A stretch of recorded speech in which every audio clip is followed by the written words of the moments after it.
Sebelumnya Assalamualaikum warahmatullahi wabarakatuh. Waalaikumsalam warahmatullahi wabarakatuh.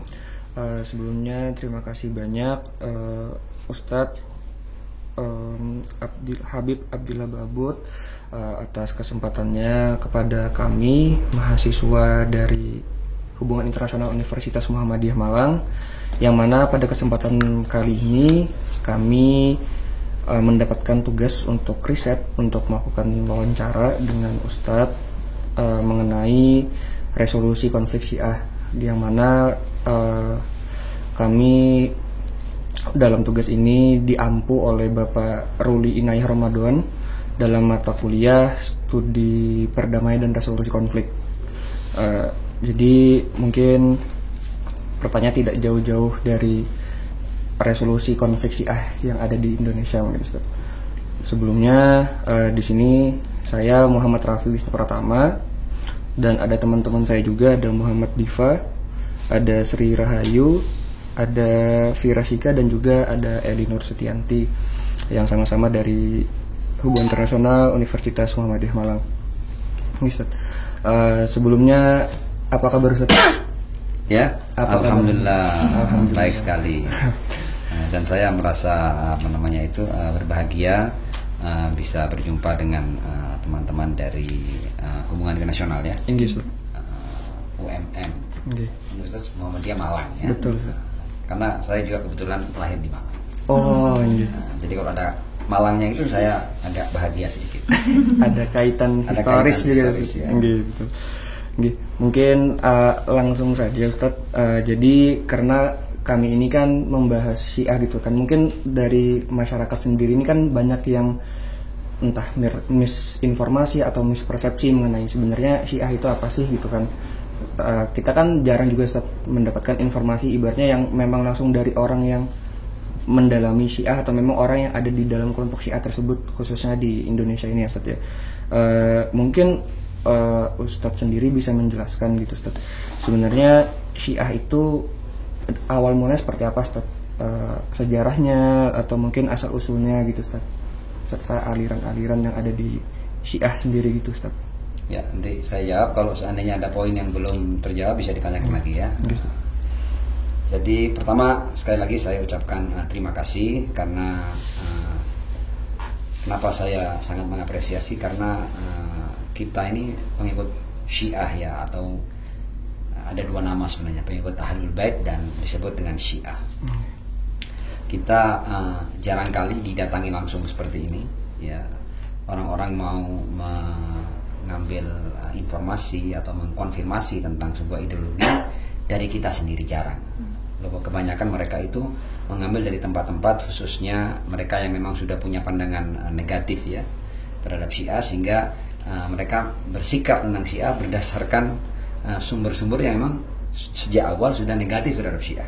Makanya langkah ini adalah langkah yang bagus, saya sangat mengapresiasi, dan saya berterima kasih ya secara khusus kepada anda sekalian dan juga kepada dosen anda ya yang membuat tema ini, karena saya yakin beliau itu punya tujuan yang sangat mulia ya kan, karena tadi kan berbicara tentang perdamaian dan resolusi konflik ya. Artinya kita berusaha untuk mencari jalan keluarnya. Jadi saya pertama kali saya nyatakan sikap apresiasi saya kepada anda sekalian. Kemudian Syiah, kita berbicara dengan bahasa awam aja ya, sederhana saja yang agar mudah ditangkap. Syiah sendiri itu secara arti dalam bahasa Arab itu Syiah itu artinya pengikut ya. Dan kata Syiah ini di Al-Quran ada ya kan, sebagai contoh dalam surat As-Saffat ayat 83 ya. Itu ada ayat yang berbunyi wa inna min syi'atihi la Ibrahim, dan sesungguhnya dari Syiahnya Nuh. Siapa dari Syiahnya Nuh? Nabi Allah Ibrahim. Jadi kata Syiah ini kalau kita kembali kepada Al-Quran ya, ini kata yang sangat mulia. Bahkan Nabi yang mengikuti Nabi sebelumnya, kita kan tahu kan Nabi Nuh secara zaman lebih dahulu daripada Nabi Ibrahim. Nabi Ibrahim juga bukan Nabi yang sembarangan, Nabi yang sampai mendapat predikat Abul Anbiya ya, ayahnya para Nabi dan lain sebagainya.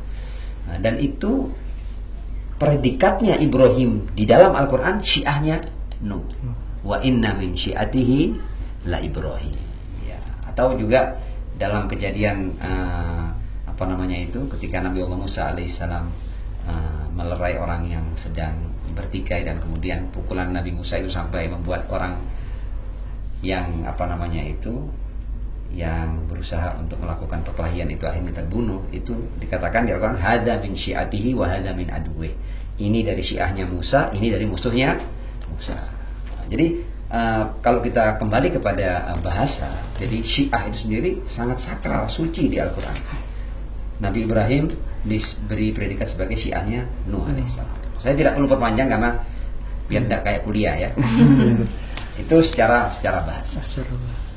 Adapun Syiah sendiri sebagai apa namanya itu, salah satu madhab lah ya di dalam Islam. Itu memang kalau kita mau bagi umat Islam ini ya, secara umum memang terbagi menjadi dua kelompok besar. Ada kelompok Sunni, ada kelompok Syiah, Ahlu Sunnah wal Jamaah dan Syiah. Ya. Kelompok-kelompok lain tidak sebesar dua kelompok ini. Dan kalau kita mau berbicara dari segi jumlah, Ahlu Sunnah jauh lebih banyak daripada Syiah. Tapi Syiah juga jumlahnya bukan sedikit loh ya, jumlahnya juga ratusan juta. Jadi Syiah itu sebagai informasi ya, nanti dicek ya, ini kan hubungan internasional kan, saya nggak bisa bohong kan. Kalau saya bohong malah saya mempermalukan diri saya.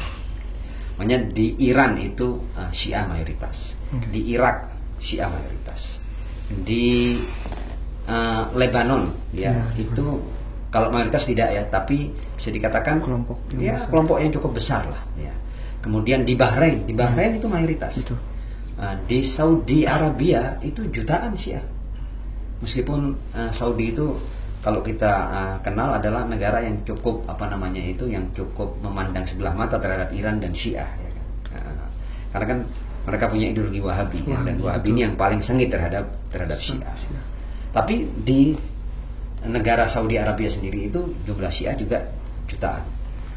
Kemudian Syiah di India jutaan, Syiah di Pakistan jutaan, Syiah di Afghanistan jutaan. Jadi Syiah itu jumlahnya ratusan juta. Jadi bukan kelompok yang kecil ya. Nah, saya seringkali ketika orang-orang bertanya apa sih yang membedakan antara Sunnah dan Syiah, dan kok hebohnya seakan-akan tidak habis-habis ya, perseteruan antara Sunnah Syiah ini sedemikian panas, seakan-akan ada apa ini. Saya sederhanakan bahwa kita kan tahu kan, pasti yang hadir semua ini kan dari Ahlu Sunnah kan, tidak ada Syiahnya kan, tidak ada yang Syiah kan. Jadi kalau di Ahlu Sunnah itu dasar-dasar agama itu kan didasarkan pada 6 rukun iman dan 5 rukun Islam. Anda tahu dari 6 rukun iman dan 5 rukun Islam ini mana yang tidak diterima oleh Syiah? Tidak ada, semua diterima. Ya, kita hitung ya. Syiah itu beriman kepada Allah, sama, al-imanu billah. Syiah itu iman kepada para malaikat, sama. Syiah beriman kepada kitab-kitab suci. Syiah beriman kepada para nabi. Syiah beriman kepada takdir. Syiah beriman kepada hari akhir, sama ini. Jadi 6 rukun iman yang menjadi dasar akidah Ahlu Sunnah wal Jamaah ini semuanya kita yakini. Satu pun tidak ada yang tidak kita yakini. Kemudian 5 rukun Islam, ada tidak yang kita beda? Sama semuanya. Ya, kita mengucapkan 2 kalimat syahadat. Ya, pasti nanti ada yang bertanya, syahadatnya 3 gitu kok ngomong 2. Betul. Kita mengatakan asyhadu an la ilaha illallah wa asyhadu anna Muhammadan Rasulullah. Tiada Tuhan selain Allah, Muhammad Rasulullah. Imam Ali siapa? Imam Ali cuma waliullah. Wa asyhadu anna Aliyan waliullah. Pertanyaannya, apakah mengimani Imam Ali sebagai waliullah itu menggugurkan 2 syahadat? Jadi kalau seandainya Ahlu Sunnah yang meyakini para wali ya, kayak Indonesia Wali Songo, meyakini Syekh Abdul Qadir Jilani sebagai wali, ya. Ahlu Sunnah kan meyakini kan, para wali kan tidak satu kan, banyak kan. Iya, betul. Apakah meyakini wali itu menggugurkan syahadat mereka? Ya tentu tidak. Yang pasti kita sama-sama meyakini kenabian Muhammad Shallallahu Alaihi Wasallam, dan bukan hanya itu, bahwa dia sebagai nabi terakhir, Khatamun Nabiyyin, Sayyidul Anbiya wal Mursalin, sama semuanya. Ya. Jadi syahadatnya sama. Kemudian apa yang sama lagi? Sholatnya sama. Subuh kita 2 rakaat, ya. Zuhur asar kita masing-masing 4 rakaat, maghrib kita 3 rakaat, isya kita Nah, maghrib kita 3 rakaat, isya kita 4 rakaat, sama semuanya. Ya, mungkin ada perbedaan di detail-detail hukum. Itu pun di antara kelompok-kelompok mazhab Ahlussunnah, namanya antara Hanafi, Hambali, Syafi'i, Maliki. Kalau dalam detail-detail hukum itu pasti banyak perbedaan, bahkan di hukum-hukum sholat sekalipun. Tapi secara umum kita meyakini sholat fardu itu ada 5, ya, subuh dengan jumlah rakaat yang sama semuanya, ya, sholat. Puasa juga kita wajibnya juga di bulan Ramadan, bukan di bulan Muharram, bukan di bulan Safar, bukan di bulan Rabiul Awal, atau bukan di bulan-bulan lain. Puasa wajib kita di bulan Ramadan. Alhamdulillah, sama ya. Zakat kita zakat. Haji kita haji, dan alhamdulillah haji kita juga di Mekah, di Baitullah. Tidak ada orang Syiah yang hajinya di Pluto, tidak ada, ya. Atau di mana itu, di Merkurius, tidak ada. Kalau di Karbala orang Syiah itu hajinya di Karbala kita ziarah.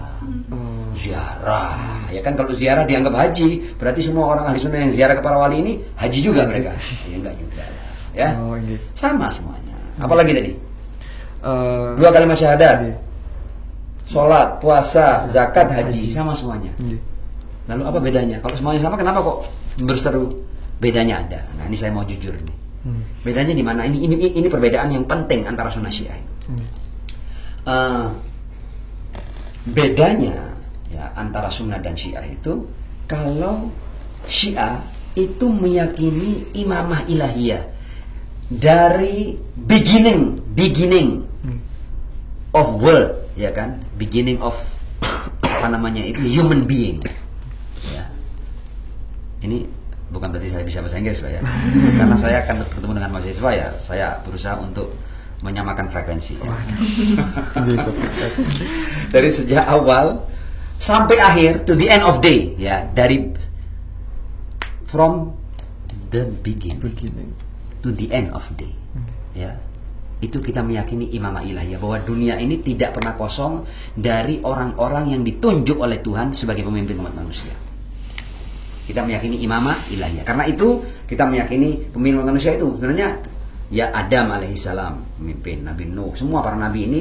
Jadi ada era para nabi, para rasul, kemudian setelah rangkaian para nabi dan para rasul ini berakhir pada pribadi Muhammad bin Abdullah sallallahu alaihi wa alihi, jadi berakhirnya rangkaian kerasulan itu bukan berarti berakhirnya rangkaian insan-insan ilahi yang ditunjuk oleh Tuhan.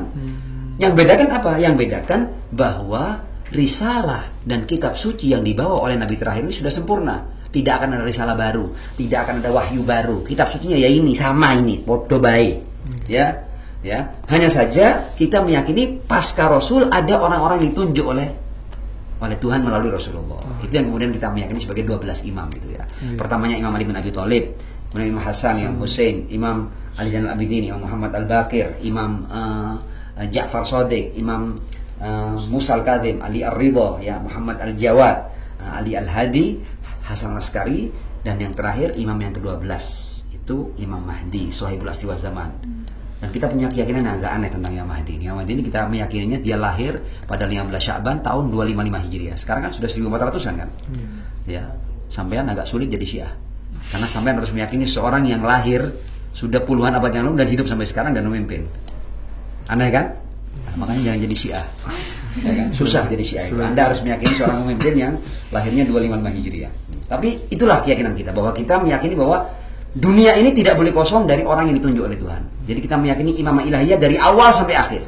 Sementara teman-teman kita Ahlus Sunnah itu mereka meyakini imamah ilahiyah itu dari mulai Adam sampai Khotamun Nabiyyin. Setelah Rasulullah, ya, Tuhan sudah tidak menunjuk lagi. Jadi dibebaskan umat manusia mau ngapain terserahlah. Mau ngatur kehidupan seperti apa terserah. Karena itu kemudian, nah ini sedikit ya bahasan karena saya kalau bicara sama yang awam saya tidak terlalu panjang begini, karena saya bicara dengan para mahasiswa dan mahasiswi, ya saya harus agak detail sedikit untuk menjadi bahan kajian Anda. Nah, tapi saya lagi ya, jangan pernah terpengaruh jadi Syiah ya, jangan. Nah, apa tadi itu? Nah, lupa, udah tua. Tentang, ya, sudah saya ingat. Jadi Islam agama sempurna nggak? Ini kebetulan Muslim semua kan? Tidak ada yang Wisnu, bukan Hindu. Islam, Pak. Islam ya? Kok bisa ada Wisnunya? Kebetulan orang tua saya tuh orang Jawa gitu, Pak. Jadi mbah dulu nitip nama. Bagus sudah. Sip sudah. Itu berarti Akulturasi. ada kebinekaan ya. Betul, Ustaz. Dan kalau memang semuanya sudah paham kebinekaan, harusnya tidak ada perseteruan. Antum sampean tidak perlu ribut-ribut buat resolusi konflik. Karena mereka sudah paham dengan kebinekaan. Nah, singkat cerita, Islam agama sempurna kan? Muslim pasti meyakini Islam sebagai agama. Kalau agama sempurna berarti agama ini mengatur semua aspek kehidupan. Saya mau tanya kira-kira, ya kira-kira Islam itu mengatur tidak masalah kepemimpinan pasca Rasulullah sebagai agama sempurna? Harusnya mengatur kan? Harusnya mengatur kan? Nah, tapi pada kenyataannya kalau kita orang-orang Syiah itu kita meyakini bahwa sudah diatur sejak awal. Itu ada imamah ilahiyah dari awal sampai akhir sudah selesai. Dan jadi tidak perlu sebenarnya kalau orang mau ikut ini, orang tidak perlu keluarin duit untuk pemilu dan sebagainya, ribut, konflik dok nanti. Sebenarnya kalau mereka mau menerima pemimpin dari Tuhan, selesai sudah kehidupan. Oke? Tapi kan pada kenyataannya tidak kan? Nah, tapi teman-teman Ahlussunnah meyakini imamah ilahiyah ya dari Adam sampai Khotam, tapi setelah Rasulullah Islam sudah tidak ngatur lagi, tidak diatur, diserahkan kepada umat, terserah umat mau ngurus apa namanya itu kepemimpinan seperti apa. Makanya kan lahir teori khilafah ya, teori khilafah. Nah khilafah sendiri ketika kita tanya polanya seperti apa, bingung kita ya. Banyak 4 khalifah pertama ya, kita ambil contoh ya, 4 khalifah pertama ini dipilih dengan pola yang berbeda-beda. Ini menunjukkan bahwa memang Islam tidak apa namanya itu mengatur masalah kepemimpinan dalam Islam. Khalifah Abu Bakar dipilih dengan syura terbatas. Khalifah Umar dipilih dengan penunjukan, ditunjuk oleh Abu Bakar, berubah polanya. Khalifah Utsman jadi khalifah karena dewan 6 orang yang dibentuk oleh Umar. Kemudian Imam Ali bin Abi Thalib itu menjadi khalifah karena terjadi revolusi sebelumnya. Ada pemberontakan, Khalifah Utsman terbunuh, kemudian mereka berbondong-bondong datang kepada Imam Ali untuk dijadikan khalifah. Imam Ali awalnya menolak. Dauni wal tamisu ghairi, enak aja. Kalian habis bunuh Utsman, saya mau dijadikan khalifah. Nanti orang-orang akan menyasar saya sebagai dalang bunuhan Utsman. Tapi Imam Ali terpaksa menerima karena kalau diterima umat ini akan hancur. Ya, silakan dibaca sejarah nanti ya. Diterima ini dan betul. Setelah diterima ini akhirnya Imam Ali menghadapi 3 perang saudara. Ada perang Jamal. Musuhnya siapa? Tolha, Zubair, Ummul Mukminin Aisyah di sini. Nggak main-main loh ya. Islam sudah berdarah-darah sejak awal. Kemudian perang kedua Siffin berhadapan dengan Muawiyah. Perang yang kedua Nahrawan, itu orang-orang Khawarij, orang-orang yang jidatnya hitam ya, yang apa namanya itu mohon maaf, yang lututnya dan apa namanya itu apa ya, kapalan ya, tahu kapalan ya, kapalan ya. Mereka hafal Al-Quran semuanya, tapi mereka memahami Islam secara tekstual ya, dan contoh contoh kekiniannya ya ISIS kemarin itu. Ya, itu contoh kekiniannya ya. Jadi mereka memahami Islam itu kaku, ekstrim, radikal, kasar, bengis ya, dan mereka alih-alih menjadikan Islam sebagai agama yang rahmatan lil alamin, akhirnya orang semakin jijik dengan Islam dengan cara mereka berislam. Oke. Jadi bedanya di situ. Ya, jadi semuanya kita sama, bedanya kita meyakini imamah ilahiyah dari awal sampai akhir. Teman-teman Ahlussunnah meyakini imamah ilahiyah dari Adam sampai Khotamun Nabiyyin. Dari Khotamun Nabiyyin Islam sudah tidak ngatur lagi. Terbukti bahwa 4 khalifah pertama itu dipilih dengan pola yang berbeda-beda. Setelah Imam Ali sudah terjadi dinasti, jadi kerajaan, monarki, anak ke bapak, sudah tidak ada Islamnya. Ya, cukup. Jadi kalau bisa disimpulkan memang sebenarnya tadi kalau mengutip Ustadz tadi jangan ikut Syiah apa itu, sebenarnya bukan hal yang aneh ya Ustadz. Maksudnya kalau kita sendiri dari akademisi gitu kan menganggap ya perbedaan ini tuh wajar gitu. Apalagi kita kan melihat Islam ini kan bukan hanya dari satu jalan gitu. Bahkan tadi sempat disinggung Ustadz juga dalam hal peribadatan sendiri, bahkan di Ahlussunnah wal Jamaah ada 4 mazhab utama gitu. Jadi kan tidak menutup kemungkinan di Islam sendiri ini ada aliran-aliran lain. Bahkan Rasulullah juga sempat mengatakan dalam hadis bahwa sebenarnya nanti umat Islam itu akan terbagi menjadi 73 golongan mungkin kan. Mungkin bisa dikoreksi kalau misalkan saya salah. Ya. Nah, jadi tadi juga udah dijelaskan juga sama Ustadz perbedaan-perbedaan yang sebenarnya diperdebatkan sama masyarakat ya Ustadz, kayak tadi yang masalah 12 imam Syiah yang kadang-kadang masyarakat mengiranya sebenarnya 12 imam Syiah ini penerus Nabi sebenarnya, apa sekedar waliullah gitu ya Ustaz ya, dari Allah untuk mengatur manusia, kehidupan manusia gitu. Selebihnya sebenarnya tidak ada yang berbeda jauh lah Ya, dari betul. Untuk supaya saya jujur dalam menyampaikan perbedaan, memang perbedaannya di situ. Jadi kita meyakini para pemimpin yang sah pasca Rasul ya 12 orang itu. Memang itu perbedaannya. Tapi kan kita begini kan, kita menghormati teman-teman Ahlussunnah yang meyakini konsep khilafah basyariyah, ya, khilafah yang dipimpin oleh manusia. Pasti mereka juga punya dalilnya untuk itu, sebagaimana kita punya dalilnya. Artinya seharusnya dalam dunia yang masing-masing meyakini sesuatu dengan argumennya sendiri, harusnya kita saling menghormati. Itu aja. Tidak perlu orang Syiah memaksakan konsep imamah ilahiyah kepada Ahlussunnah. Ahlussunnah juga tidak perlu memaksakan konsep khilafah basyariyah terhadap Syiah. Ya, nanti kan masing-masing kita bertanggung jawab di hadapan Allah kan. Betul. Nah, saya kira itu.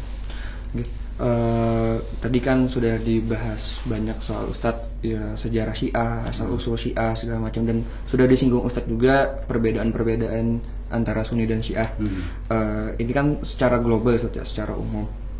Mungkin kalau menurut Ustadz sendiri gitu Ustadz, bagaimana sih sejarah Syiah ini bisa masuk ke Indonesia gitu Ustadz? Kan mungkin apakah memang dari Iran atau mungkin ada dari jalur-jalur lain? Kan kalau kayak Islam sendiri kan masuk ke Indonesia kan ada beberapa teori tuh yang bilang ada yang dari Gujarat, ada yang dari Persia, ada yang dari Mekah. Apakah Syiah masuk ke Indonesia itu juga mempunyai beberapa teori gitu Ustaz? Atau mungkin ada aliran-aliran Syiah tertentu gitu Ustaz yang masuk ke Indonesia? Soalnya saya pernah baca juga Ustaz, sebenarnya menurut ulama Syiah itu ada 3 Ustaz.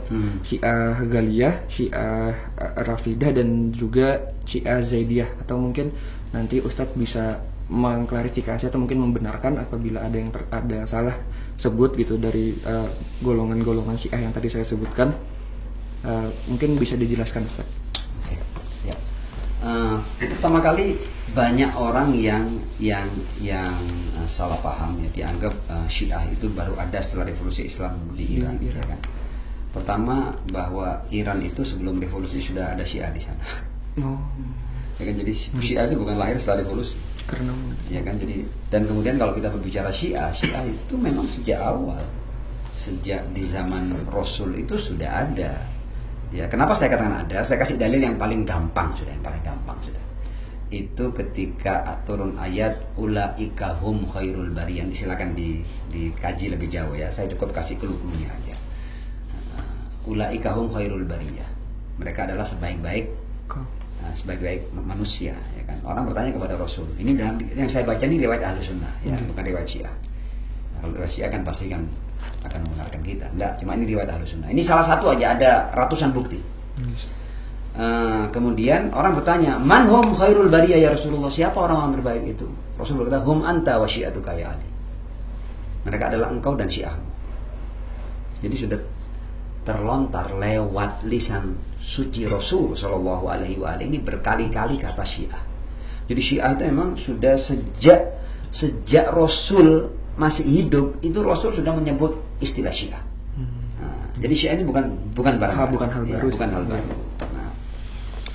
Adapun Syiah di Indonesia juga masuknya bukan sejak revolusi, meskipun pasca revolusi kita tidak bisa memungkiri faktanya orang banyak mengenal Syiah dan belajar Syiah kemudian menjadi Syiah pasca revolusi, iya, itu tidak kita pungkiri. Tapi bahwa Syiah baru ada di Indonesia pasca revolusi tidak benar adanya. Karena apa? Karena kalau kita menelusuri bukti-bukti sejarah itu ada banyak bukti-bukti sejarah yang menyatakan bahkan kerajaan-kerajaan Islam awal di Nusantara itu Syiah, seperti di Aceh ya, Samudra Pasai, ya, Samudra Pasai, Syiah Kuala dan lain sebagainya itu kan bahkan katanya Syiah Kuala. Ya.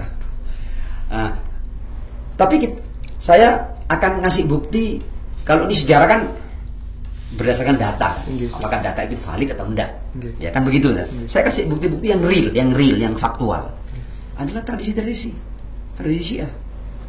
Yang pertama kali saya ambil ucapan dari mendiang Gus Dur, almarhum Gus Dur, luar biasa. Gus Dur jujur, dia tegas-tegas mengatakan NU, ya, organisasi Nahdlatul Ulama, NU itu Syiah kultural.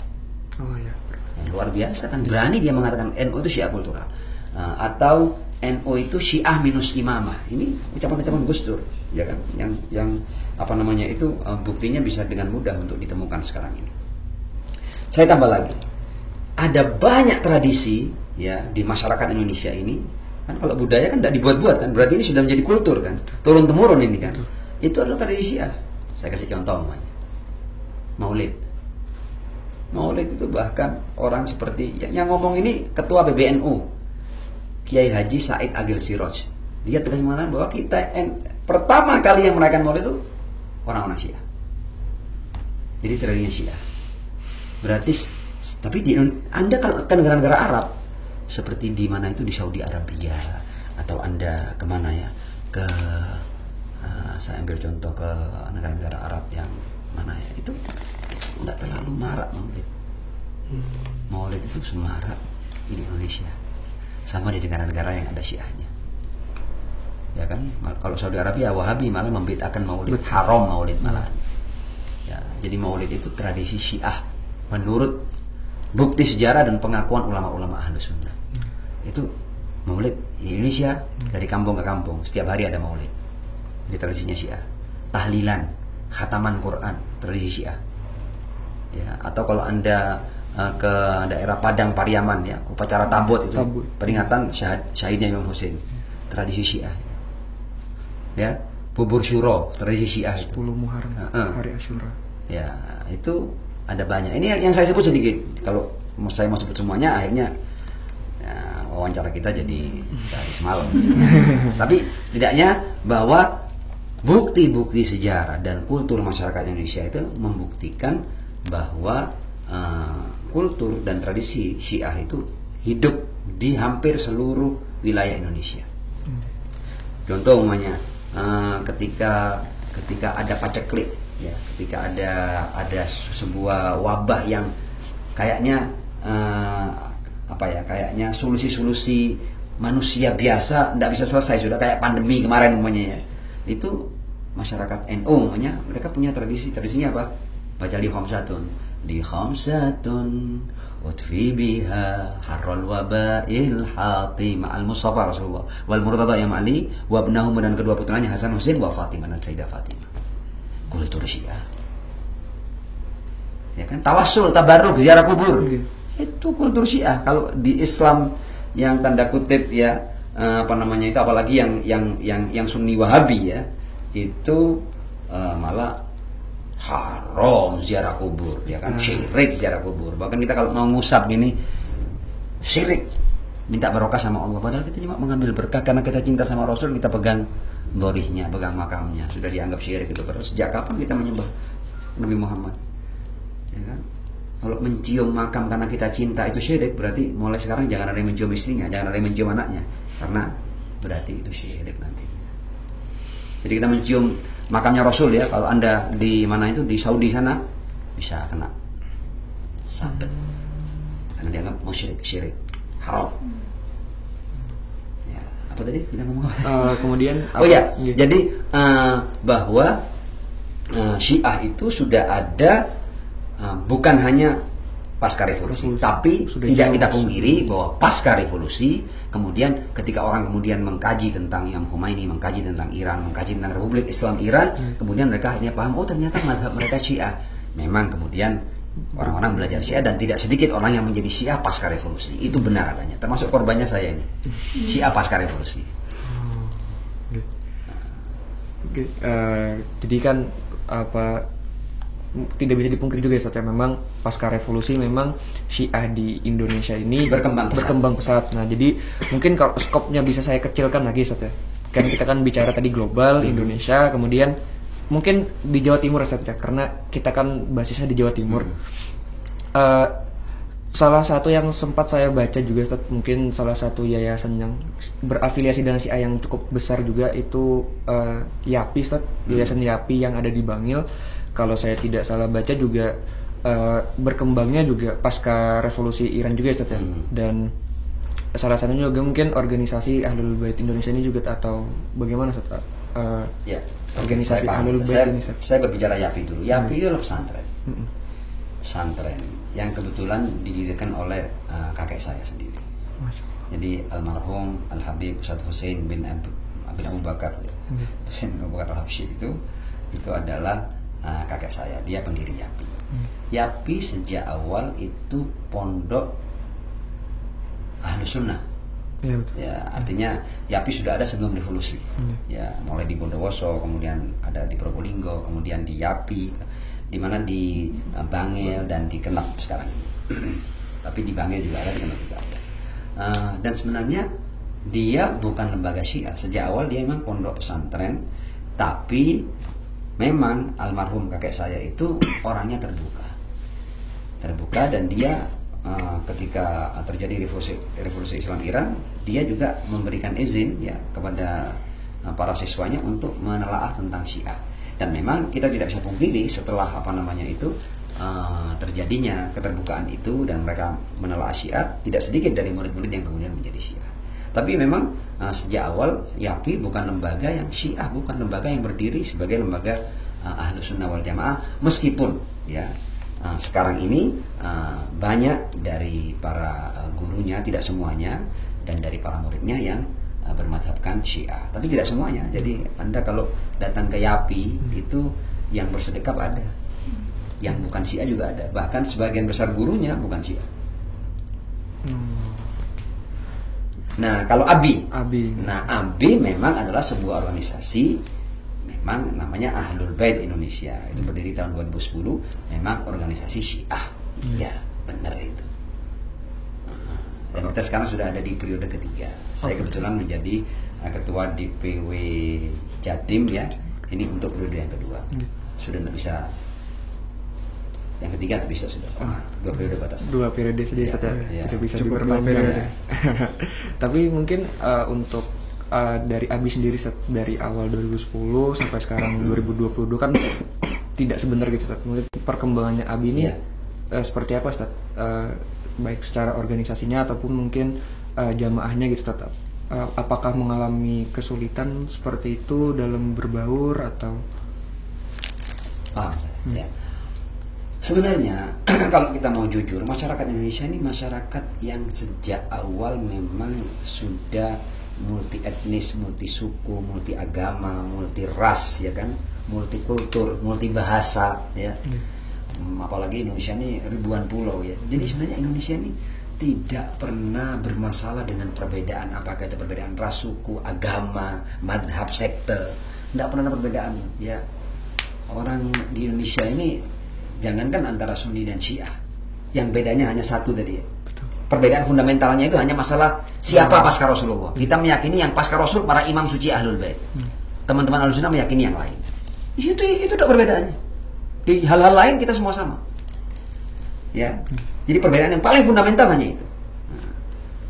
Nah, sekarang kalau kita lihat masyarakat Indonesia ini masyarakat yang memang sejak awal memang karakternya itu bineka banget. Tidak masalah. Jadi orang Islam dengan orang Hindu, dengan orang Buddha, dengan Konghucu bisa berpelukan kok. Sunnah Syiah tidak bisa berpelukan, ini sebuah keanehan. Menurut saya sebuah keanehan, sebuah kegilaan, insanity. Kalau orang Syiah bermusuhan dengan ahli sunnah, sementara dia sama dalam semua poin-poin penting agama. Saya katakan dalam seluruh rukun iman dan rukun Islam yang diyakini oleh ahli sunnah itu semuanya Syiah menerimanya. Perbedaannya ada di situ tadi itu, masalah kepemimpinan pasca Rasul. Hanya itu aja. Jadi sebenarnya masyarakat Indonesia adalah masyarakat yang sudah biasa dengan perbedaan dan tidak masalah. Kenapa sampai ada isu sunnah Syiah, ada katakanlah kasus-kasus di beberapa tempat penyerangan, itu penyebabnya adalah para dai provokator. Ya kan? Mereka yang membangkitkan awam untuk membenci terhadap kelompok tertentu. Terjadilah beberapa konflik. Jadi sebenarnya kalau saya mau jujur, masyarakat awam tidak ada masalah. Kita di sini ini kita minoritas banget, tidak banyak kita ini. Kita di tengah lautan. Saudara-saudara kita Ahlus Sunnah dan mereka tahu kita. Dan tidak ada apa-apa, alhamdulillah. Tapi kalau sampai ada 1-2 orang muncul, ya kan, naik mimbar memprovokasi, terjadilah permasalahan. Ini kayak demo-demo yang aneh-aneh ini kan. Ya, itu kan muncul kan karena ketika ada yang memprovokasi. Tidak ada masalah jadi masalah. Ya kan. Orang slip of tongue aja jadi jutaan orang yang turun ke jalan. Provokasi. Jadi kita ini korban provokasi berkali-kali. Tapi tidak apa-apa, biasa itu. Jadi sekali lagi ya, Sebenarnya para ulama ahlu sunnah, masyarakat ahlu sunnah tidak pernah ada masalah dengan Syiah. Kita pun tidak pernah ada masalah dengan mereka. Kapan masalah muncul? Ketika ada orang yang entah dengan tujuan apa, tidak tahu dia bawa agenda dari mana, kemudian dia memprovokasi masyarakat untuk hati-hati terhadap Syiah. Syiah itu begini, Syiah begini, Syiah begini, Syiah begini.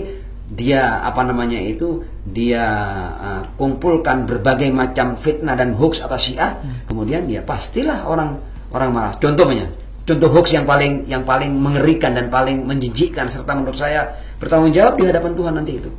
Orang seperti siapa itu, saya mau nyebut namanya juga bukan saya takut, tapi saya jijik aja nyebut namanya. Ketika dia ngomong di televisi, Syiah itu kan punya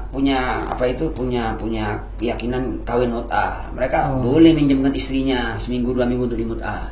Gila banget. Mereka tidak pernah tahu mut'ah, kemudian mengatakan bahwa mut'ah dalam Syiah itu artinya orang Syiah boleh minjemkan istrinya untuk di mut'ah. Ini fitnah besar. Silahkan nanti kaji mut'ah itu apa. Ya, kalau teman-teman mau tahu, Al-Qurba TV kemarin ngupload belak-belakan tentang mut'ah.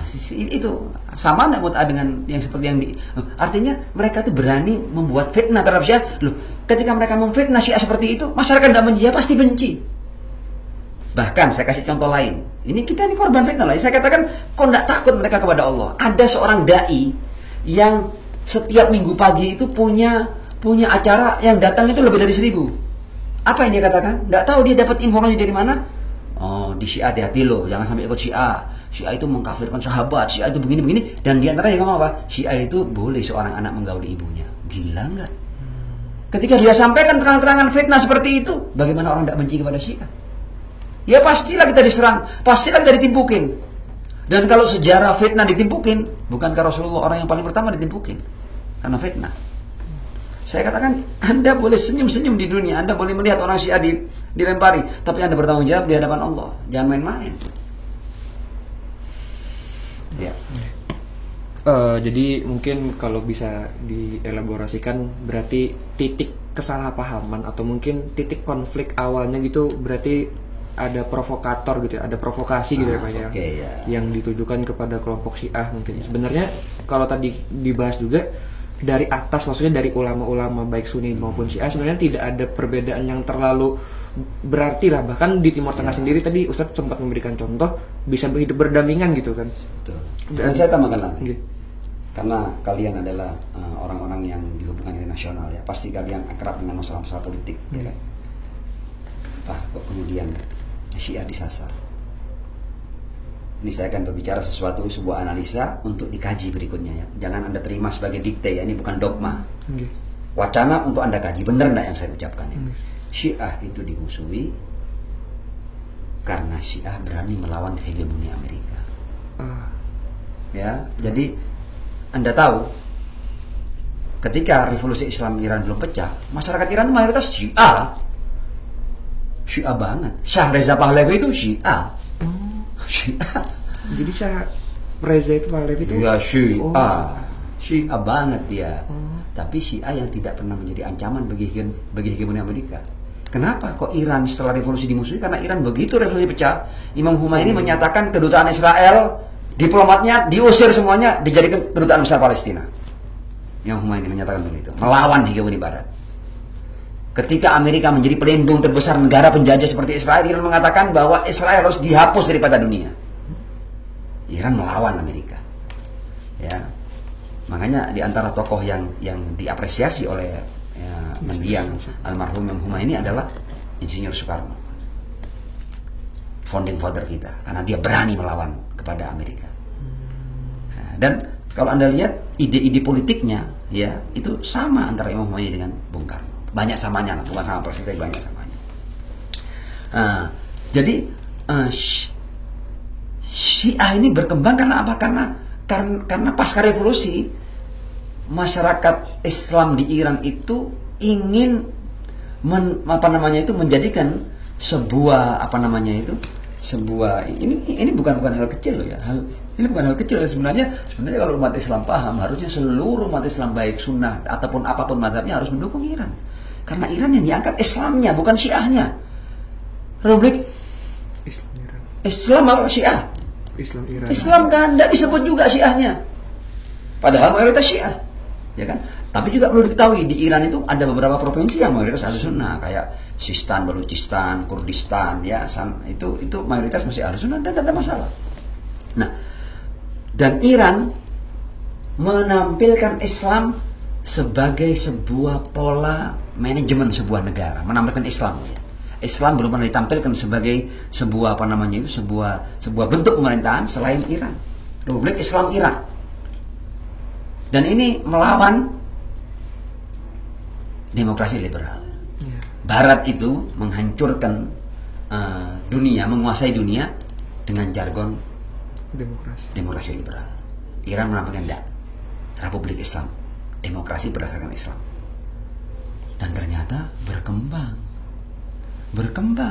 Iran termasuk dari 5 negara yang punya roket yang membawa satelit ke luar angkasa. Amerika tidak mau Iran maju. Negara-negara Eropa tidak mau, apalagi yang ada di bawah gungkungan Amerika, ya, NATO ini tidak mau Iran maju. Karena kalau Iran maju, masalahnya Islam. Islam itu menyasar apa? Akan membatalkan demokrasi liberal mereka, akan hancur ini. Karena ini demokrasi liberal adalah sistem yang hanya melihat raga manusia, tidak melihat jiwa manusia. Tapi Islam melihat raga dan jiwa manusia.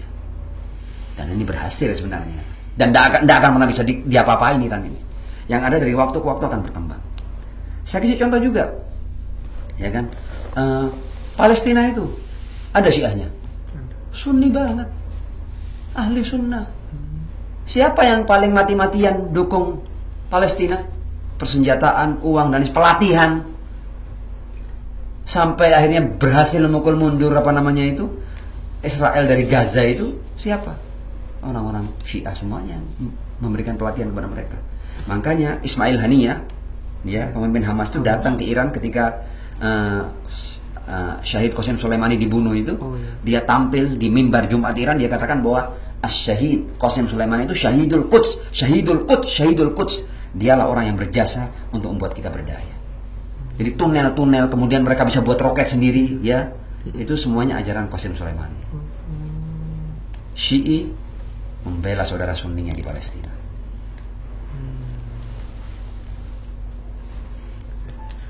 Jadi sebenarnya tadi ya jawaban saya tadi tujuannya kenapa Syiah kemudian dimusuhi, kenapa jadikan propaganda, kenapa dikeluarkan banyak biaya untuk terjadi propaganda untuk memusuhi Syiah di mana-mana? Karena mereka tidak ingin Iran berkembang. Karena kalau Iran berkembang, Iran sedang menampilkan sebuah sistem baru yang akan menghancurkan sistem liberal, demokrasi liberal. Jadi ibaratnya memang sebenarnya Syiah dan Sunni ini secara global sebenarnya bisa hidup berdampingan. Tapi di Indonesia ini mungkin kenapa ya menurut Ustadz gitu, menurut analisa Ustadz, selain tadi ada provokator atau mungkin ada faktor lain Ustadz yang menyebabkan masyarakat Sunni, masyarakat Ahlussunnah wal Jamaah yang ada di Indonesia ini tuh susah begitu Ustadz untuk menerima masyarakat Syiah gitu Ustadz? Pertama, kita itu tidak pernah punya gerakan mensyiahkan orang. Syiah di Indonesia ini sangat minoritas. Ya, kalau kita mau jujur, perkembangannya secara orang yang kemudian menjadi Syiah sangat lambat sedikit. Karena apa? Karena memang kita tidak punya gerakan Syianisasi, itu tidak ada. Orang jadi Syiah itu hanya karena mereka belajar, kemudian mereka paham, kemudian mereka jadi Syiah. Alamiah. Jadi orang menjadi Syiah itu alamiah. Saya kasih contoh ya. Di sini ini tidak semuanya Syiah. Ya, ini bertahun-tahun kerja bersama kita. Nanti saya tanya ini, apakah pernah Ustadz mengajak Anda untuk menjadi Syiah? Tidak pernah. Kita tidak pernah punya agenda untuk menjadikan orang Syiah. Jadi Syiah itu sangat sedikit dan perkembangannya lambat. Karena kita tidak punya program Syianisasi. Tidak pernah ada itu. Dan sebenarnya aneh banget, orang Syiah itu bukan apa-apa. Secara jumlah sedikit, ya kan, otomatis ketika jumlah sedikit kekuatannya juga sedikit, ya. Tapi kenapa kok kemudian gerakan yang memerangi Syiah ini seakan-akan sampai besar, ya kan, bahkan sampai ada dibuat aliansi khusus, ANAS, kan, Aliansi Nasional Anti Syiah. Gila nggak itu? Emang kita ini sebesar apa? Ya, enggak. Tapi karena memang ini agenda yang Jadi ini korban semuanya, utamanya adalah otaknya adalah Amerika dan Zionisme nasional. Yang mereka ingin jangan sampai Iran berkembang. Bagaimana cara menyasarnya? Syiahnya disikat. Jadi konflik-konflik yang ada atau tanda kutip ya kebencian masyarakat terhadap Syiah itu adalah mereka korban provokasi para dai tadi itu, para dai provokator tadi. Jadi mungkin selain memang dari dai provokator juga mungkin ada salah konsepsi gitu ya Ustaz, di antara masyarakat mungkin yang mungkin tadi harus diluruskan juga mengenai Syiah. Jadi mungkin masyarakat yang awalnya Syiah ini kok ternyata A, B, C, D, ternyata mungkin setelah diedukasi, setelah dikasih tahu yang benar, mungkin lambat laun bisa menerima sepertinya Ustaz. Benar.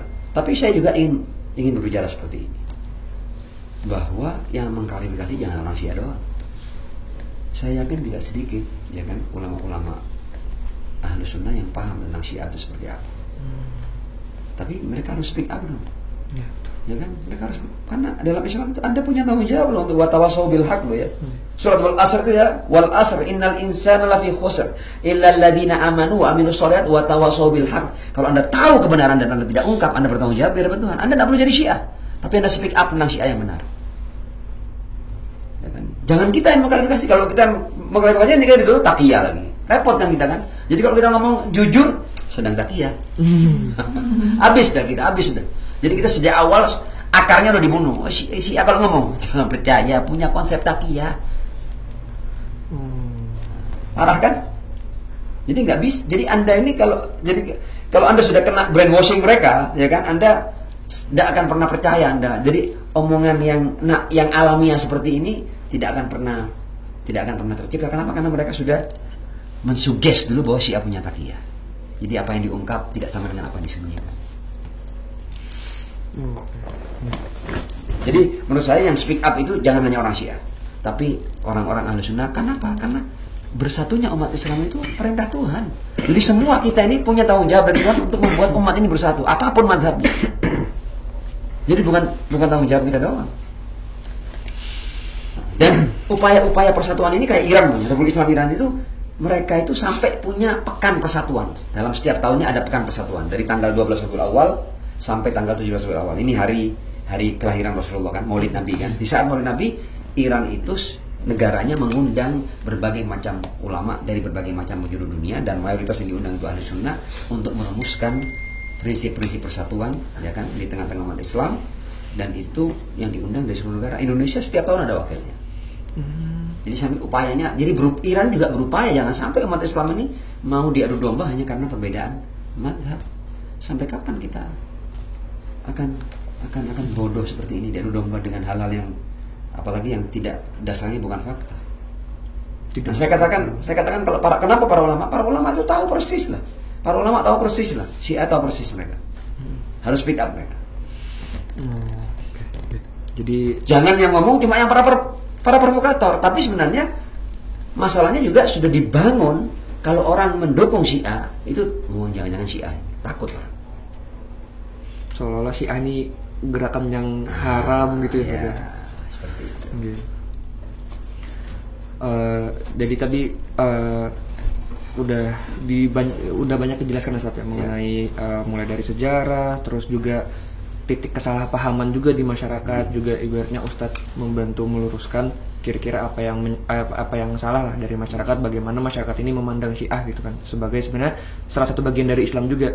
Nah, kemudian kalau saya mungkin bertanya gitu Ustadz kepada Ustadz juga, menurut Ustadz kira-kira apa sih yang harus baik masyarakat, khusus masyarakat yang di luar Syiah, masyarakat Ahlus Sunnah wal Jamaah, masyarakat Sunni gitu kan, dalam ibaratnya bisa hidup berdampingan dengan Syiah gitu Ustaz. Kira-kira menurut Ustaz tuh apa sih langkah-langkahnya gitu Ustaz? Oke. Tadi kan saya katakan kita di Indonesia loh ya. Kita ini multi suku, multi ras, multi etnis, multi agama, multi sekte. Secara umum kita bersatu nggak? Ya kan? Orang Kristen, Islam bisa bersatu. Padahal perbedaannya dari A sampai Z kalau Islam Kristen itu. Sunnah dan Syiah berarti kan ada yang tidak alami, ada yang tidak normal nih. Kenapa orang Syiah yang meyakini seluruh rukun iman ahli sunnah, meyakini seluruh rukun Islam ahli sunnah, ya kan? Kemudian hanya karena satu dua perbedaan mereka tidak bisa bersatu? Berarti tidak. Berarti ada hal yang tidak alamiah di sini. Ada yang tidak normal di sini. Ada provokasi di sini. Ada tangan-tangan jahat di sini. Nah, jadi sebenarnya harusnya dengan perbedaan yang sedikit itu dan persamaan yang banyak itu bisa hidup berdampingan. Ya sangat bisa lah. Kalau sampai tidak bisa berarti ada sesuatu yang aneh. Ada yang salah ini. Orang kita dengan Konghucu bisa berdampingan, dengan Kristen bisa, dengan Buddha bisa, dengan Hindu bisa. Padahal perbedaannya A sampai Z. Oke, paham Ustaz. Tadi kan kita nih udah membahas masyarakat ya Ustaz ya, masyarakat secara umum. Mungkin sekarang kita coba melihatnya dari sisi pemerintahan gitu Ustaz. Kan mau bagaimanapun juga kan semua warga negara yang hidup di Indonesia ini kan tanggung jawabnya kan hak mati, hak hidup, hak lahir semua kan di tangan pemerintah Ustaz ya, yang mengatur. Nah, mungkin dari masyarakat Syiah sendiri gitu, apa sih peran atau usaha-usaha yang udah dilakukan pemerintah gitu Ustaz, kepada kelompok-kelompok Syiah di Indonesia ini bisa merangkul gitu Ustaz. Ibaratnya ada nggak sih upaya-upaya dari pemerintah untuk merangkul masyarakat Syiah agar bisa ya itu tadi Ustaz, nggak terjadi konflik-konflik gitu Ustaz. Paham saya. Sebenarnya negara ini secara ideologi dan secara prinsip ya, itu sudah luar biasa. Kalau seandainya pemerintah itu benar-benar menjalankan apa yang menjadi ideologi negara, ya kan, dengan semboyan Bhinneka Tunggal Ika tadi itu, ya kan, dengan Pancasila, dengan Undang-Undang Dasar 45 dan lain sebagainya, harusnya para provokator tidak punya tempat. Harusnya orang-orang yang menebar benih-benih perpecahan itu tidak punya tempat di negara. Tapi permasalahannya antara ideologi dan konsep negara yang luar biasa ini yang sudah mengayomi semua kelompok, semua suku, semua agama, semua sektor dan sebagainya ini, dalam pelaksanaannya memang mereka belum sepenuhnya melaksanakan apa yang merupakan ideologi negara. Negara seringkali kalah dengan kelompok-kelompok ekstrim dan provokatif. Saya kasih contoh, saya tidak perlu sebut apa namanya itu, tidak perlu sebut tempatnya. Kita ini pernah mau mendirikan gedung serbaguna lah, ya kayak gedung itu namanya Husainiyah kan. Itu gedung tempat acara-acara kita, tempat ya kadang-kadang disewa oleh orang-orang umum, bukan disewa ya, dipinjam untuk acara pernikahan dan sebagainya. Gedung serbaguna lah untuk kegiatan kita. Kita juga memperingati hari kelahiran Rasulullah, hari kelahiran para imam kita, hari syahadah para imam di tempat itu. Kita mau bangun di sebuah tempat.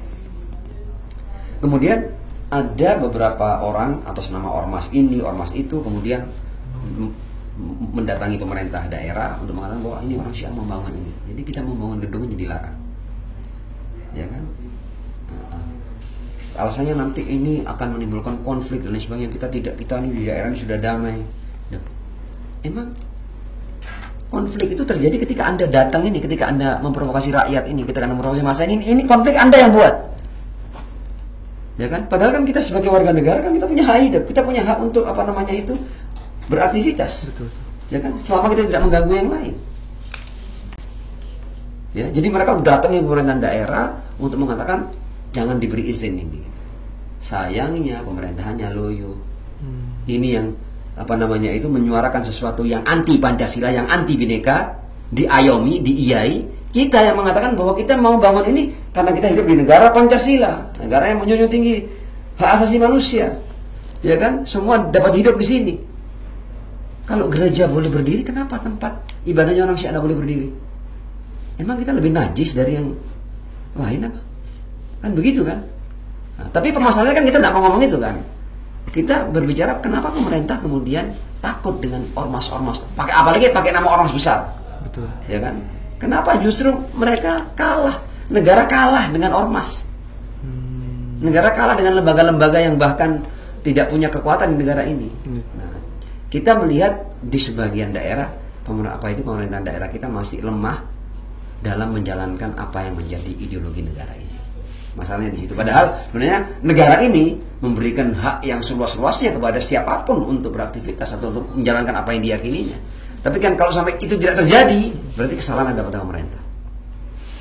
Oke. Nah, tapi memang karena apa? Karena mereka menggunakan massa ini dan lain sebagainya, harusnya para provokatornya ditindak dan jangan diberi celah. Karena kalau mereka diberi celah nanti siap, jadi mereka bisa atas nama apa yang mereka inginkan, mereka melarang hak-hak orang untuk menjalankan keyakinannya.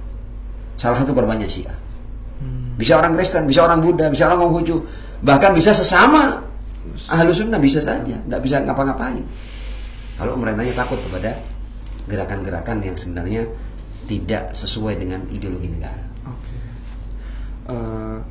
Mungkin berarti kalau boleh saya simpulkan, Ustaz, berarti mungkin dari Ustadz sendiri yang mewakili kelompok Syiah itu merasa sebenarnya pemerintah ini secara praktis mungkin bisa dikatakan tidak melakukan apa-apa gitu ya untuk merangkul Syiah gitu. Saya katakan bukan semua, tapi kenyataannya kita di beberapa daerah itu ketika ada kelompok-kelompok tertentu yang kemudian entah itu atas nama massa atau atas nama apa, ya, kemudian mereka buat gerakan untuk tidak memberikan izin kita katakanlah membangun sebuah tempat katakanlah kegiatan, ya, itu pemerintah akhirnya kalah dengan mereka. Ini saya katakan bukan semua ya. Secara umum negara ini sudah luar biasa, konsep negara ini luar biasa, ideologi ini sudah luar biasa. Tapi menerapkan apa yang menjadi ideologi ini dalam prakteknya kita masih melihat kelemahan di sana sini. Betul. Oke, berarti memang ibaratnya mungkin belum optimal saja, mungkin secara konsep ideologi negara ini sebenarnya sudah mengakomodir untuk adanya keberagaman gitu. Cuma mungkin secara praktik belum bisa semaksimal itu. Kemudian menurut Ustadz sendiri gitu, Ustadz, sebenarnya kan titik utama masalah yang ada di antara masyarakat Sunni dan Syiah ini kan sebenarnya hanya sebuah kesalahpahaman, Ustaz, antara sebenarnya apa sih Syiah gitu kan. Berarti seharusnya masyarakat di luar Syiah ini, masyarakat Sunni khususnya, menurut Ustadz bagaimana sih bersikap dengan adanya kelompok Syiah ini? Apakah mereka memang harus kan kalau mengikuti yang di atas kan selalu ribet terus, Ustadz, kalau tadi berdasarkan apa yang sudah Ustadz jabarkan, apakah memang masyarakat ini berarti harus melakukan tabayun, harus melakukan ibaratnya mencari tahu gitu sebenarnya Syiah itu apa sih biar nggak terjadi kesalahpahaman gitu, kayak gitu ya, Ustadz? Saya kira seperti itu, tapi sebenarnya lepas daripada semua itu, harusnya ini kan orang itu kan dia sibuk dengan keyakinannya sendiri. Kenapa dia sibuk dengan keyakinan orang? Toh kalau kita mau sesat, ya kan, kalau katakanlah kita sesat, yang bertanggung jawab di hadapan Tuhan kan kita. Kenapa Anda mengambil peran Tuhan? Ya kan, urusan apakah kita sesat atau tidak sesat itu kan urusan Tuhan, bukan urusan orang kan. Sebagaimana sebenarnya kalau di negara ini orang mau meyakini apa saja, mau beragama apa saja, bebas. Permasalahannya kan kalau kita mau sadar status dan sadar hidup, ya kan, kita memberikan hak orang lain untuk menjalankan keyakinannya, selesai, tidak ada masalah. Tapi saya katakan lagi-lagi, pertama, orang-orang yang tidak suka kepada Syiah ini sebenarnya tidak banyak. Hanya kelompok-kelompok tertentu, tapi mereka tersistem, terorganisir dan punya gerakan-gerakan yang senantiasa melakukan provokasi terhadap Syiah. Dan masyarakat yang menjadi korban juga ada. Kalau yang bicara tokoh, pengikutnya pasti ikut. Jadi militan untuk anti Syiah. Dan itulah yang terjadi. Makanya saya katakan bahwa harusnya orang-orang yang bukan Syiah dan dia tokoh, dia berani berbicara tentang Syiah apa adanya. Tidak usah takut, karena kewajiban mereka watawasau bil haq. Dan kewajiban mereka juga untuk membuat umat Islam ini bersatu. Kan untuk perintah Tuhan kan, wa'tasimu bihablillahi wa la tafarraqu. Artinya kita ini masing-masing mazhabnya kita apa saja, kalau kita berbicara Islam, kita punya tugas dari Tuhan untuk mewujudkan persatuan. Oke. Berarti kan tadi sudah banyak dijelaskan juga, Ustaz, mengenai apa sih konflik-konflik yang ada di masyarakat juga, apa titik kesalahpahaman yang terjadi di masyarakat. Mungkin kalau kami boleh mengangkat sedikit, Ustaz, salah satu studi kasus, Ustaz, yang ada di Indonesia sendiri itu kami pernah membaca ada mungkin konflik di Sampang, Ustaz, di Madura kalau tidak salah, mungkin Ustaz bisa mengkoreksi saya, pada tahun 2011 itu antara masyarakat kelompok Syiah dan juga kelompok Sunni yang ada di sana. Mungkin Ustadz tidak perlu menjelaskan bagaimana jalannya konflik. Mungkin Ustadz bisa menjelaskan sedikit Ustadz dari perspektif kelompok Syiah sendiri, mengapa konflik ini tuh bisa terjadi gitu Ustadz, dan sebenarnya apa ya sebenarnya yang terjadi di balik konflik ini sampai bisa pecah sebegitunya Ustadz? Iya, jadi konflik itu sebenarnya kompleks ya, dan akhirnya kan berujung kepada bahwa sebagian tokohnya dan sebagian besar pengikutnya itu kembali kepada ahli sunnah. Ya, jadi sekarang itu tokohnya dan sebagian besar pengikutnya itu kembali kepada sunni. Jadi kalau kita mau jujur, jadi konflik itu adalah sebuah konflik yang memang diawali masalah-masalah yang tidak ada kaitannya dengan sunnah Syiah secara khusus. Ya, ada masalah-masalah pribadi yang berkembang, tapi kemudian karena antar pribadi ini kemudian secara madhab berbeda, sebagian memainkan isu madhab, dan terjadilah kericuhan yang terjadi kemarin. Jadi sebenarnya konfliknya itu tidak secara spesifik sunnah Syiah. Ada banyak yang melatar belakangi konflik ini, tapi salah satu yang dimainkan adalah isu sunnah Syiah. Itu pun sampai berakhir dengan apa yang sudah sampean baca di media-media, tapi akhirnya tokohnya dan para pengikutnya, sebagian besar pengikutnya itu menyatakan kembali kepada Ahlus Sunnah. Ini kan menunjukkan bahwa memang sejak awal masalahnya bukan sunnah Syiah. Oke. Mungkin kalau menurut Ustadz sendiri, Ustadz, tapi bahwa sunnah Syiah dimainkan itu fakta, benar ada. Dijadikan salah satu alat, ya. Ustadz, ya, tapi bukan menjadi main problem gitu. Bukan main problem. Nah, jadi kan kalau tadi salah satu studi kasus yang kita bahas kan juga yang kasus di Sampang ini, mungkin kalau kita coba generalisir lagi secara lebih umum, mungkin menurut Ustadz itu Ustadz, apa sih mungkin solusi yang bisa Ustadz tawarkan gitu, atau mungkin kelompok Syiah ini pengennya A, B, C, D gitu Ustadz, mungkin kepada pemerintah, kepada masyarakat gitu Ustadz, ibaratnya biar kita nih hidup tuh bisa berdampingan gitu kan. Tadi lucu juga gitu Ustadz, ibaratnya mengingat kita sebagai umat muslim bisa hidup berdampingan dengan orang-orang yang non muslim seperti Kristen, Buddha, Konghucu, tapi lucunya dengan sesama Islam gitu, walaupun berbeda mazhab lah dengan Syiah, malah kita ribut gitu. Nah, mungkin dari Ustadz sendiri ada nggak solusi atau mungkin resolusi lah yang ditawarkan kepada ini, nah kita nih bisa hidup berdampingan kalau misalkan kita A, B, C, D, F, G gitu mungkin. Iya, sebenarnya kalau saya mau jawab secara sederhana, tidak ada yang menghalangi kita untuk hidup berdampingan. Emang apa yang menghalangi kita hidup berdampingan? Orang kalau kita beda agama saja bisa hidup berdampingan, kenapa cuma beda mazhab dengan sedikit perbedaan, kenapa kita tidak bisa hidup berdampingan? Jadi tidak ada alasan untuk kita tidak bisa hidup berdampingan. Apalagi konsep negara ini, ideologi negara ini memberikan bentuk kehidupan di mana semua berhak hidup dan bagaimana semua memberikan kontribusinya kepada kemajuan negara, kan begitu kan? Betul. Kita ini punya masalah-masalah bersama. Masalah kemiskinan itu tidak ada sunnah Syiah. Masalah lingkungan hidup tidak ada sunnah Syiah. Ya kan? Masalah kesejahteraan tidak ada sunnah Syiah. Masalah umpamanya kita punya masalah tentang limbah umpamanya, itu tidak ada sunnah Syiah. Itu yang Syiah, yang Sunni, yang Kristen silakan mengerahkan segala macam kemampuan untuk memberikan solusi yang terbaik pada negara ini. Jadi sebenarnya isu ini adalah sesuatu yang menurut saya itu keanehan. Jadi sebuah masalah yang dipaksakan untuk muncul di tengah masyarakat. Dan ketika dipaksakan berarti ada aktor-aktornya, ada dalang-dalangnya. Nah, saya melihat pemerintah harus jeli untuk melihat siapa dalang-dalang perpecahan di tengah di tengah masyarakat Indonesia ini. Dan dalang perpecahan itu yang dimainkan salah satunya sunnah Syiah, dan sebenarnya sunnah Syiah juga tidak terlalu besar. Kenapa? Karena orang Syiahnya sedikit. Ya, ada banyak dalang-dalang lain yang juga memainkan isu-isu lain. Ya kan?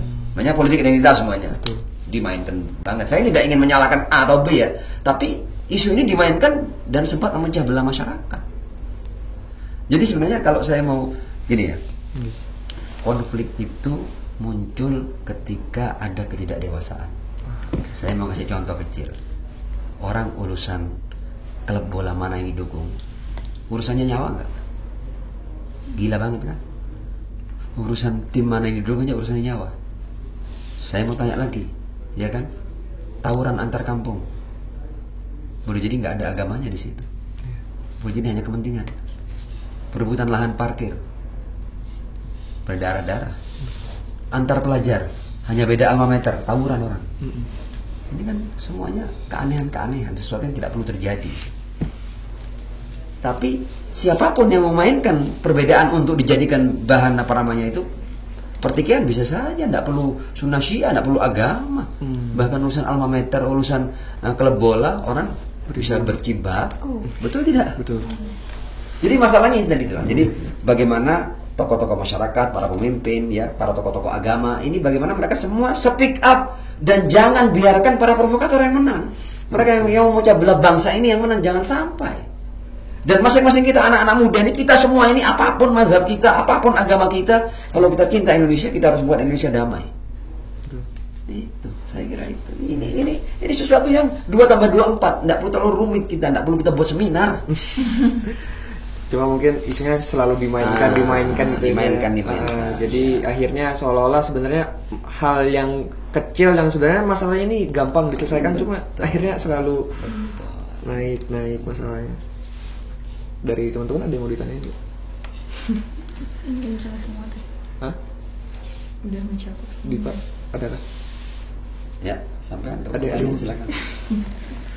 Soalnya Kayaknya udah kenyang ya. Soalnya Masa ada yang di benak Anda ini Syiah ini perlu ditanyakan yang ini? Silakan. Kalau ada hal lain sensitif pun tanyakan, tidak apa-apa. soalnya tadi itu kan Ustaz yang soal imamnya Ustaz. Karena kan saya itu kan bahkan Ustaz nih saya jujur-jujuran aja Ustaz. Jadi saya dulu itu sempat ngaji Ustaz. Jadi sebelum saya ke Malang itu saya ini kan memang maksudnya saya tuh tidak mau terafiliasi sama kelompok apapun gitu. Nah, jadi Hak Anda itu. Jadi sebelum saya berangkat ke Malang itu Ustadz saya itu ngasih buku Ustaz. Bukunya MUI yang kecil Ustaz, yang penyimpangan Syiah di Indonesia Ustaz. Mungkin Ustaz pernah dengar juga Ustaz. Jadi saya pas baca itu apa memang separah itu gitu. Maksud saya apa penyimpangan yang paling parah coba? Satu aja yang ingat. Ayo. Ngomong aja. Atau beginilah, mungkin tadi kan yang mungkin dalam list pertanyaan yang kayaknya belum sampai singgung tentang macam-macam Syiah. Dan Syiah kita Syiah apa? Tadi saya juga sempat ngomong ya, ada tadi 3 belum saya jawab ya. Ustaz. Jadi begini. Jadi Syiah itu Syiah mayoritas di dunia itu, Syiah mainstream di dunia itu. Dia Syiahnya Iran, Syiahnya Irak, Syiahnya Hizbullah di Lebanon ya. Itu namanya Syiah Imamiyah Itsna Asyariyah Ja'fariyah. Sama ini. Syiah Imamiyah Itsna Asyariyah Ja'fariyah. Yaitu yang kita meyakini 12 imam pasca Rasul. Dan ini mainstream. Jadi mayoritas Syiah dunia itu ini. Ya. Dan perbedaannya yang paling fundamental dalam poin tadi itu, poin imamah ilahiyah. Dan itu kita, ya kan? Jadi Imam Khomeini, Said Al-Khamenei, itu Syiahnya Syiah seperti ini. Dan mayoritas Syiah di Indonesia itu semuanya Imamiyah Itsna Asyariyah Ja'fariyah. Ormas Abi, Imamiyah Itsna Asyariyah Ja'fariyah. Ormas yang lain, kawan kita Ijabi, Imamiyah Itsna Asyariyah Ja'fariyah, sama juga dengan kita. Ya. Nah, ada Syiah yang lain itu Syiah kecil, tidak terlalu apa namanya itu, tidak terlalu besar ya. Tapi yang paling besar diantaranya Zaidiyah dan Ismailiyah. Nah, Syiah Zaidiyah itu konsentrasinya banyak di negara Yaman. Syiah Zaidiyah itu pasca Rasulullah mereka tidak meyakini 12 imam. Mereka meyakini Imam Ali, Imam Hasan, Imam Hussein, kemudian Imam Ali Zainal Abidin, kemudian Imam Zaid. Jadi Imam Ali Zainal Abidin punya anak, ada Muhammad Al-Baqir yang menjadi imam kita, ada anaknya yang namanya Zaid bin Ali. Nah, mereka ini dalam sejarah menganggap yang imam itu yang Zaid ini, bukan yang Imam Muhammad Al-Baqir. Nah, makanya mereka berhenti di situ, Zaidiyah sudah. Jadi si mereka berapa imam? Imam Ali, Imam Hasan, Imam Hussein, Imam Ali Zainal Abidin, Imam Zaid, 5 orang. Zaidiyah. Ini tidak banyak, tidak banyak. Ya. Jadi yang ratusan juta dari itu yang kita mainstream, Imamiyah Itsna Asyariyah Ja'fariyah. Kemudian ada Syiah Ismailiyah. Syiah Ismailiyah ini imam mereka itu adalah tadi ya, tidak sampai 12 juga. Jadi ada Imam Ali bin Abi Thalib, Imam Hasan, Imam Hussein, Imam Zainal Abidin, Imam Muhammad Al-Baqir, Imam Ja'far Shadiq, kemudian Imam Ismail tadi ini. Bukan Imam Musa Al-Kadhim. Kalau kita kan Musa Al-Kadhim, ini ke Ismail. Berhenti di Ismail ini, jadi Ismailiyah. Ini juga tersebar di beberapa tempat ya, di beberapa negara Eropa juga ada. Ini pun juga tidak banyak. Ya, jadi Syiah yang ada pengikutnya yang paling besar itu Syiah kita, maksudnya Syiah yang seperti kita ini ya, Imamiyah, Itsnai Asyariyah, Ja'fariyah. Kemudian ada kelompok yang cukup lumayan tapi tidak banyak ya. Itu ada Zaidiyah, ada Ismailiyah. Kemudian Syiah yang Ghulat tadi itu punah, tidak ada. Itu Syiah di zaman para imam. Jadi orang-orang yang mengkultuskan Imam Ali itu yang kemudian meyakini bahwa itu isu Jibril keliru ngasih ngasih wahyu harusnya ke Imam Ali tapi tapi ke Rasulullah kan. Itu Syiah Ghulat itu. Yang disebut menuhankan Imam Ali, tapi Syiah itu tidak ada di dunia, sudah tidak ada, punah sudah. Tapi yang diserangkan ini kan, ini padahal tidak ada wujudnya di dunia Syiah itu. Di mana coba ada Syiah Ghulat? Mana ada Syiah yang mengatakan bahwa kami Syiah Ghulat, kami Syiah yang menuhankan Imam Ali? Di mana yang ada? Tidak ada. Seluruh Iran itu Imamiyah Itsnai Asyariyah Ja'fariyah. Di seluruh Irak juga begitu, di seluruh Bahrain, seluruh Saudi Arabia, di seluruh mana itu Pakistan, Afghanistan itu Syiah seperti kita. Jadi Syiah Ghulat ini punah.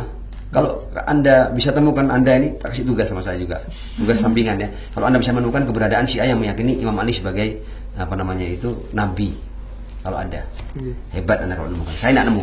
Saya sebagai Syiah tidak nemu. Jadi memang. Tapi bahwa itu pernah ada dalam sejarah di masa lalu, iya. Tapi tidak ada kelompok kecil, kelompok yang punya pengikut sedikit yang hanya ada dalam kitab-kitab sejarah. Oke. Soalnya long time ago. Iya, Pak. Long time. Kalau di framing itu kan seolah-olah kayak, bahkan ada yang bilang kalau Imam Ali itu seharusnya yang jadi nabi itu Imam Ali, atau kan penyimpangannya itu kan narasi kan seperti itu, Ustaz, biasanya Ustaz, atau enggak? Saya kasih jawaban sekarang. Kitab kita ini, kitab kita, Syiah kita ini kan punya kitab-kitab induk kan. Kalau Ahlus Sunnah kan punya kitab induk hadis seperti Sahih Bukhari, Sahih Muslim. Kita kan punya Al-Kafi, punya At-Tahdhib, Al-Istibsar. Saya kasih contoh sebuah riwayat dalam Al-Kafi tentang supaya Anda tahu hubungan antara Imam Ali dengan Rasulullah. Ya. Itu suatu saat ada rahib-rahib Yahudi itu memberikan pertanyaan-pertanyaan yang agak susah ya. Pertanyaannya seperti ini. Mata kana rabbuk? Kapan wahai Ali Tuhanmu itu ada? Tuhan itu pertama kali ada kapan? Pertanyaan ini ditanyakan ke beberapa tokoh-tokoh umat Islam pada saat itu. Mereka tidak dapat jawaban. Ketika datang kepada Imam Ali tersenyum. Ya, karena Imam Ali mata itu soalun di malam yakun. Kapan? Itu adalah sebuah alat tanya. Jadi pertanyaannya apa tadi? Tahu? Ingat pertanyaannya. Kapan Tuhanmu itu ada? Kapan Tuhanmu pertama kali ada? Ya, since when? Ya, sejak kapan Tuhanmu itu ada? Kata Imam Ali, kapan itu adalah pertanyaan untuk sesuatu yang pernah tidak ada. Mata su'alun lima lam yakun wa amma makan fala yuqalu matakan. Adapun sesuatu yang tidak pernah tidak ada, Anda salah bertanya kapan adanya. Dia tidak pernah tidak ada sehingga Anda tanya kapan adanya. Kata Imam Ali, dia itu Imam Ali menyifati Tuhan ya, dia itu sebelumnya sebelum tanpa sebelum. Dan sesudahnya sesudah tanpa sesudah, kata Imam Ali bin Abi Thalib. Nah, kita meyakini Imam Ali sebagai pintu kota ilmu Rasulullah, pintunya kotanya Rasulullah. Ana madinatul ilmi wa aliyun babuha. Ya kan. Nah, terus rahib-rahib Yahudi ditanya, ini pertanyaan ini saya bawa kemana-mana, orang pada bingung jawabnya. Kayaknya pertanyaan susah, ketemu orang ini kok jawabannya kayak gampang gitu, kita jadi bodoh gini. Kata Imam Ali, mata itu kapan? Itu alat tanya untuk sesuatu yang pernah tidak ada. Sesuatu yang tidak pernah tidak ada, Anda salah. Pertanyaan Anda salah kapan adanya. Dia tidak pernah tidak ada sehingga Anda bisa bertanya kapan adanya. Anda bisa pahami ya? Paham ya? Nah. Kemudian orang ini kaget kan. Orang Yahudi ngomong, "An-nabiyyun anta? Kamu ini nabi kan?" Kepada Imam Ali. Kata Imam Ali, "Bal ana abdun min abidi Muhammad." Enggak, saya hanya salah seorang budak dari budak-budaknya Muhammad dalam kitab Syiah ini. Saya seorang budak, ana abdun min abidi Muhammad sallallahu alaihi wasallam. Bahkan bukan mengaku nabi, bahkan mengaku budaknya Rasulullah. Saya seorang budak dari budak-budaknya Rasulullah. Dan seperti itulah Ali terhadap Rasulullah sallallahu alaihi wasallam. Ini di kitab induk Syiah di Al-Kafi loh ya.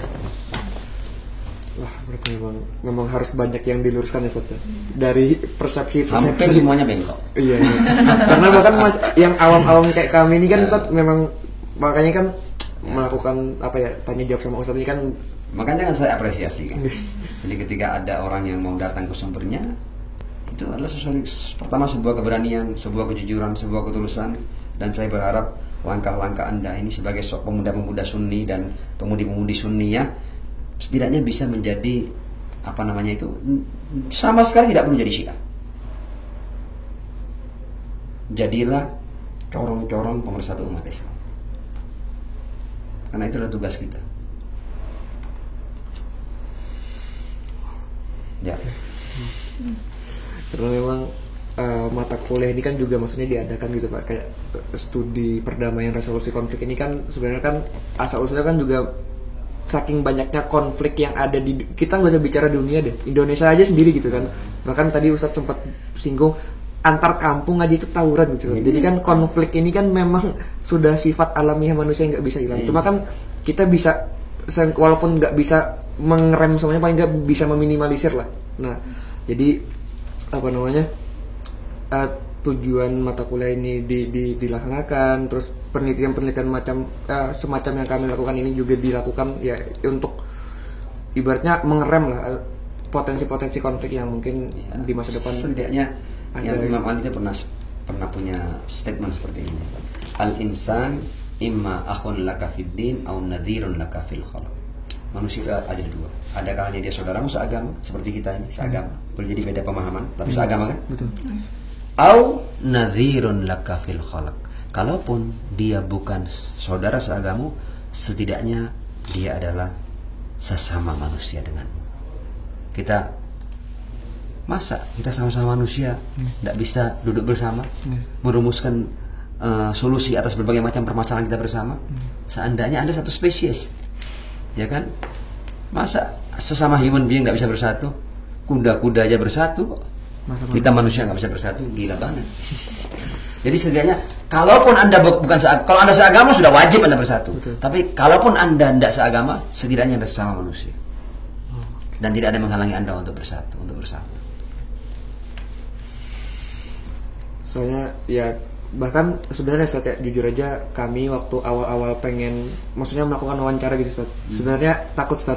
Maksudnya kan kami ini kan benar-benar awam Ustaz, benar-benar tidak tahu apa-apa lah selain apa yang kami baca tentang Syiah ini. Takutnya apa yang kami ketahui ini malah menyinggung atau mungkin ya, bahkan kita kalaupun Anda bertanya lebih tajam dari alur ini, karena kan kita paham kan, kita paham bahwa ada banyak orang yang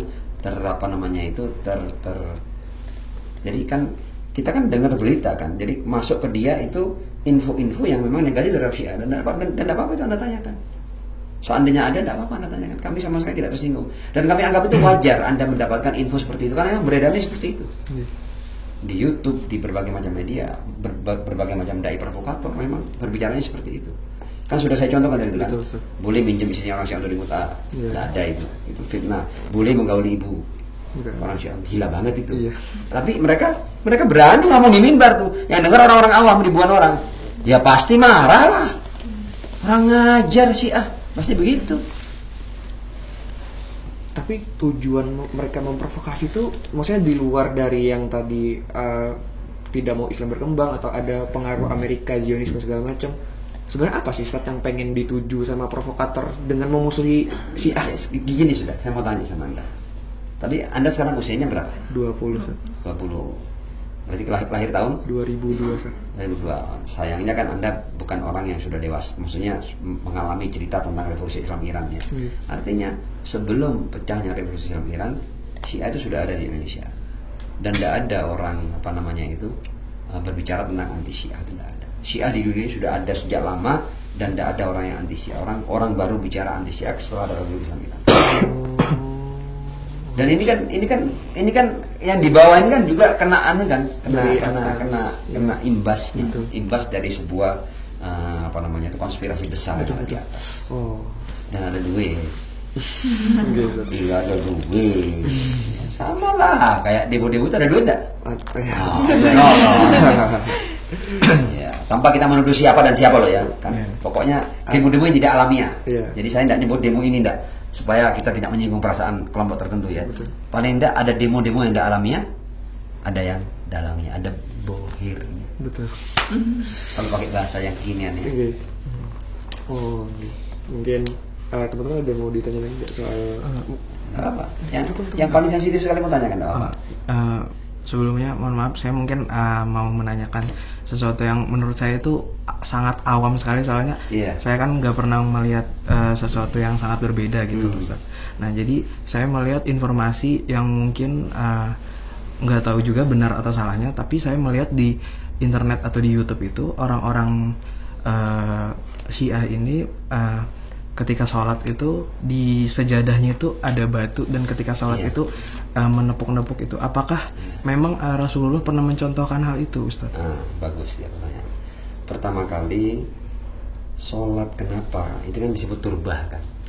Turbahnya dalam fikih kita itu sujud itu harus di tempat yang suci. Ya, maksudnya kita pastikan dia suci. Kemudian yang kedua, kita tidak boleh sujud di sesuatu yang bisa dimakan dan bisa dipakai pakaian.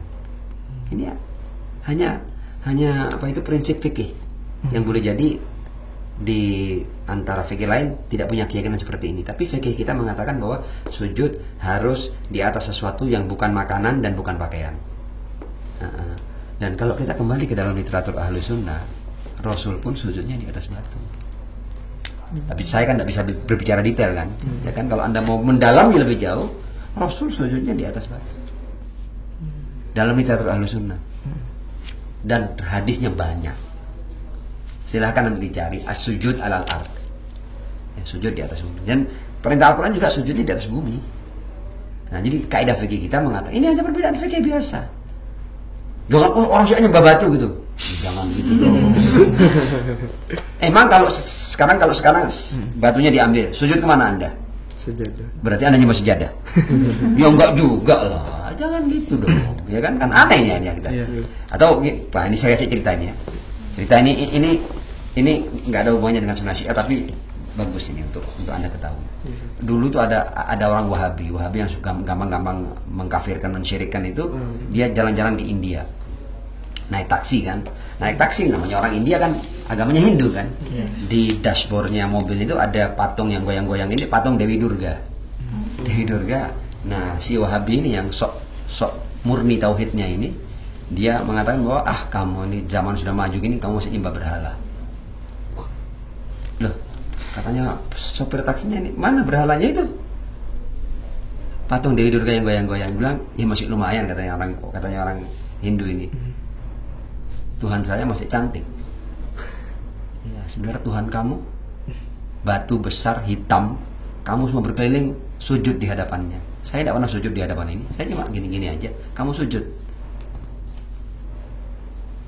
Tuhanmu itu batu besar kotak-kotak di Mekah sana. Nah, ya kan? Terus katanya si Wahabi itu, loh, itu kami tidak sujud pada batunya. Kami bukan menyembah batunya. Kami itu hanya sebagai arah untuk kita menyembah kepada Tuhan.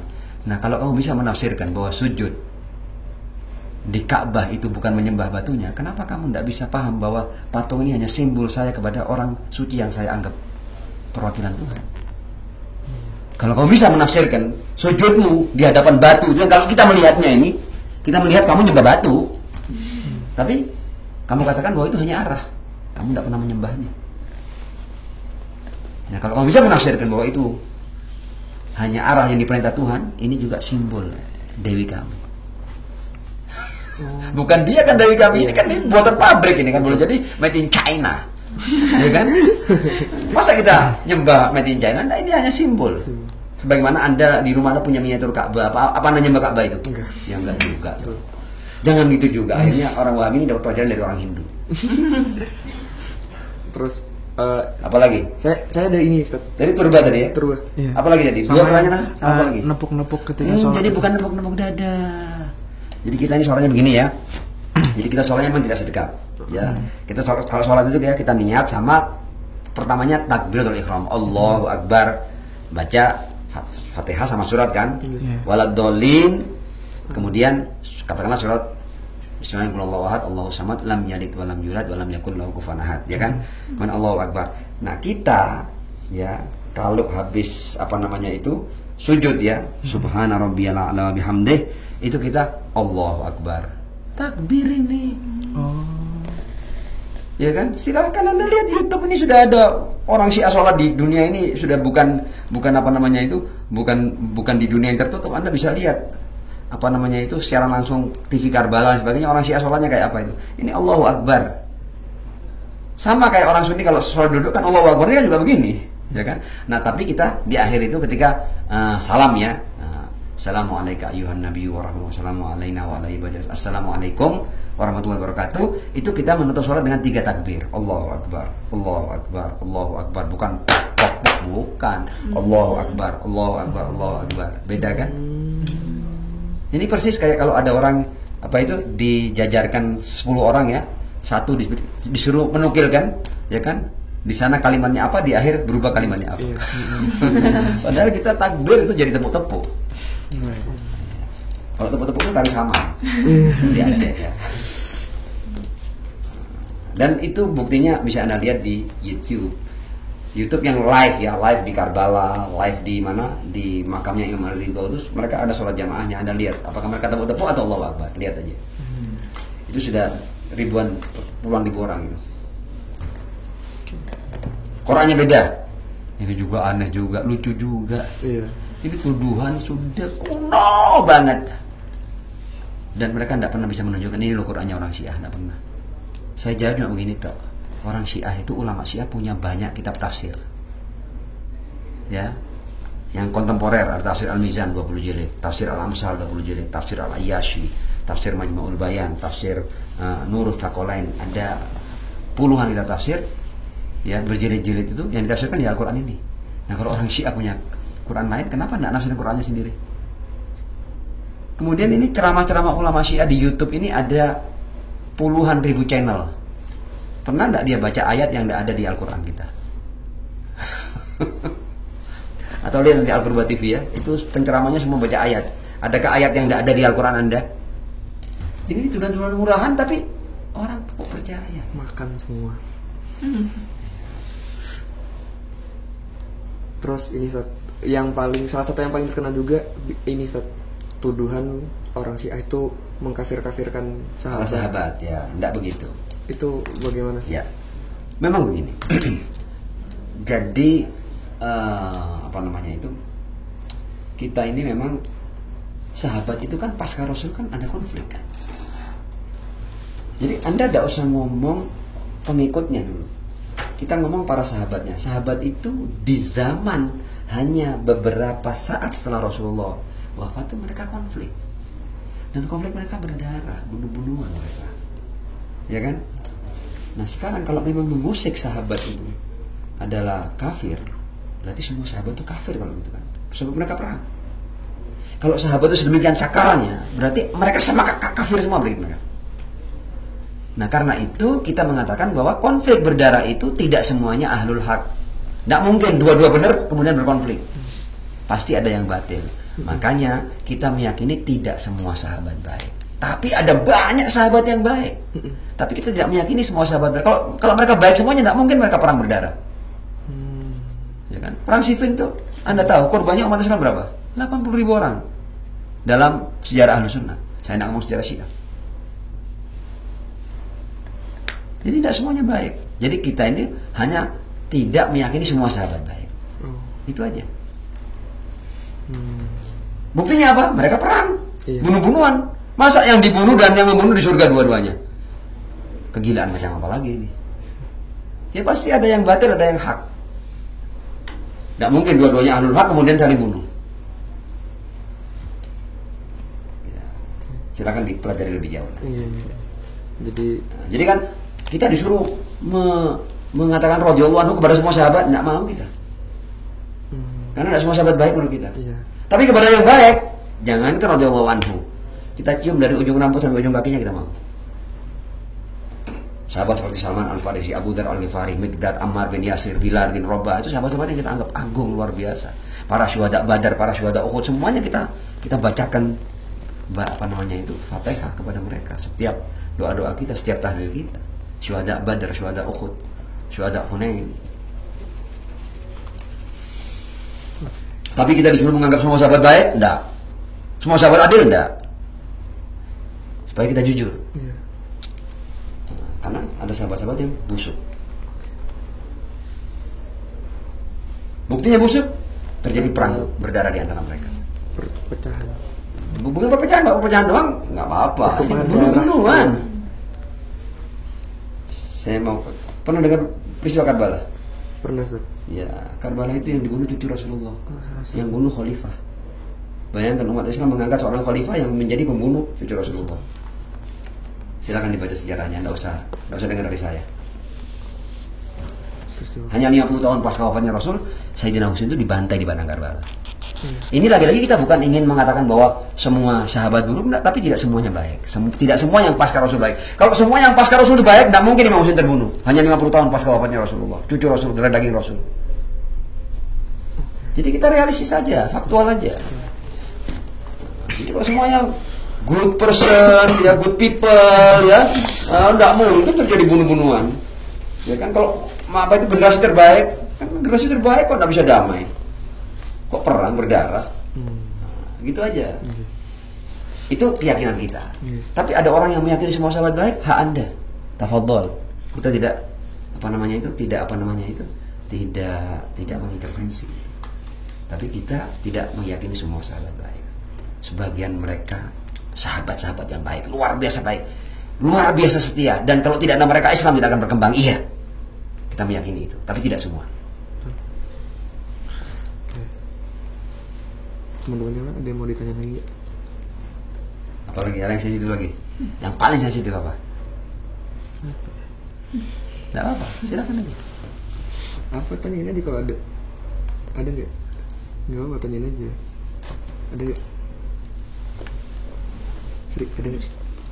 Ya, kalau yang sudah nanti nanti kalau yang dipaksa biasanya pertanyaan yang kita harus jawab. Oke, mungkin sekian pertanyaan-pertanyaan dari kami. Mungkin saya mewakili teman-teman yang lain mungkin memohon maaf sebesar-besarnya apabila ada salah-salah kata, salah perbuatan mungkin yang secara langsung maupun tidak langsung yang menyinggung Ustadz. Kami mohon maaf sekali kalau memang ada kesalahan. Terima kasih banyak Ustadz dan juga bapak-bapak yang lain dari organisasi Ahlul Bait Indonesia sudah memfasilitasi wawancara kita pada malam hari ini. Terima kasih banyak sudah mengizinkan kami untuk bertemu dengan Ustadz dan juga bisa hadir di tempat ini gitu Ustadz. Terima kasih banyak dan sekali lagi mohon maaf apabila ada salah-salah kata. Mungkin terima kasih banyak Ustadz untuk kesempatannya. Ya, saya juga ucapkan terima kasih yang sama. Alhamdulillah tidak ada, saya kan memang sudah memberikan kesempatan agar silakan bertanya, bahkan yang paling sensitif sekalipun. Itu artinya Anda bebas untuk bertanya dan tidak ada hal yang akan saya hukumi sebagai menyinggung perasaan. Tapi pertanyaan-pertanyaan yang disampaikan adalah pertanyaan yang luar biasa dan penting, dan sebenarnya kita ini, saya sebagai seorang Syi'i, Imami, Ja'fari, Itsna Asy'ari, saya pun juga punya tanggung jawab dan punya niat dan punya perjuangan untuk agar umat Islam ini bersatu, umat Muhammad ini bersatu, jangan sampai dipecah belah hanya karena perbedaan-perbedaan pandangan, apalagi perbedaan mazhab, ya kan? Saya selalu mengatakan bahwa persamaan kita jauh lebih banyak daripada perbedaan kita.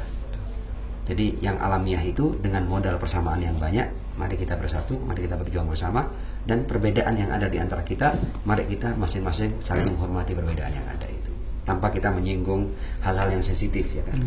Makanya itu kan tentang para ulama besar kami seperti Sayyidul Khamenei, Sayyidul Sistani itu memberikan fatwa bahwa orang-orang Syiah tidak boleh, ya kan, ketika mereka menemukan hal-hal yang katakanlah tanda kutip dalam sejarah itu bisa mereka pakai untuk mengolok-olok sebagian sahabat-sahabat tertentu, apalagi sahabat-sahabat yang dihormati oleh Ahlus Sunnah, itu diharamkan hukumnya untuk kita mengusik kehormatan para sahabat yang dihormati oleh Ahlus Sunnah. Bahkan Ayatullah Sayyid Al-Sistani mengatakan Ahlus Sunnah bukan hanya saudara kita, laisu ikhwanana balhum anfusuna, mereka jiwa kita. Dan orang Syiah sudah membuktikan kebersamaan mereka dengan kawan-kawan Ahlus Sunnahnya untuk berkorban nyawa untuk mereka, seperti masyarakat Syiah Ahlus Sunnah di Palestina yang dibantu oleh teman-teman Syiah mereka dan diakui oleh para pemimpin yang ada di Palestina. Dan itu bisa ditelaah sendiri, tidak perlu saya katakan, tidak perlu dengar dari saya. Saya kira itu, saya juga terima kasih. Assalamualaikum warahmatullahi wabarakatuh. Waalaikumsalam warahmatullahi wabarakatuh.